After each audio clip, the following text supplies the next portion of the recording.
मैं एक अखबार वाला हूँ। जिन घरों में मैंने अखबार वितरित करना शुरू किया था, एक दिन उनमें से एक का मेल बॉक्स यानी घर के बाहर लगा हुआ बक्सा जिसमें चिट्ठी पत्री और अखबार डाला जाता है, उसको मैंने अवरुद्ध देखा। मैंने उसका दरवाज़ा खटखटाया। कौन है? अंदर से एक कांपती सी थकी आवाज़ आई। मैं अखबार वाला, मैंने ज़ोर से बोला। अस्थिर और कांपते कदमों वाले एक बुजुर्ग व्यक्ति ने धीरे से दरवाज़ा खोला। मेरे सामने एक दुर्बल कायाधारी, द्विज विहीन, सूनी आंखों वाले नग्न वक्ष वृद्ध खड़े थे। मैंने पूछा, सर, मेल बॉक्स का प्रवेश द्वार क्यों बंद कर रखा है? उन्होंने जवाब दिया, मैंने जानबूझकर इसे ब्लॉक किया है।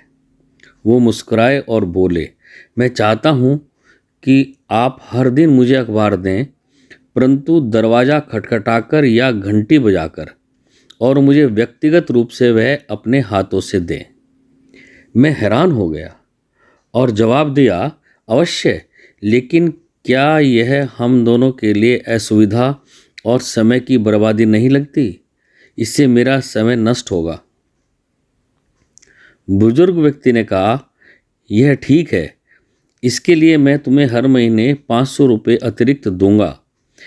किंतु भारी और भरी विनती भरी अभिव्यक्ति के साथ हाथ जोड़कर उन्होंने कहा, अगर कभी ऐसा दिन आए जब आप दरवाज़ा खटखटाएं और मैं द्वार नहीं खोल सकूं, तो क्या आप कृपया पुलिस को तत्काल अवश्य बुलाएंगे? मैं चौंक गया। क्यों? उन्होंने उत्तर दिया, मेरी पत्नी का निधन हो गया है, मेरा बेटा विदेश में है और मैं यहाँ अकेला रहता हूँ। कौन जानता है कि मेरा अंतिम समय कब आ जाए। उस पल मैंने उस वृद्ध आदमी की धुंधली आंखों में कुछ नमी देखी, जो शायद जीवन के कठिन संघर्ष के बाद की बेबसी दर्शा रही थी। उन्होंने कहा,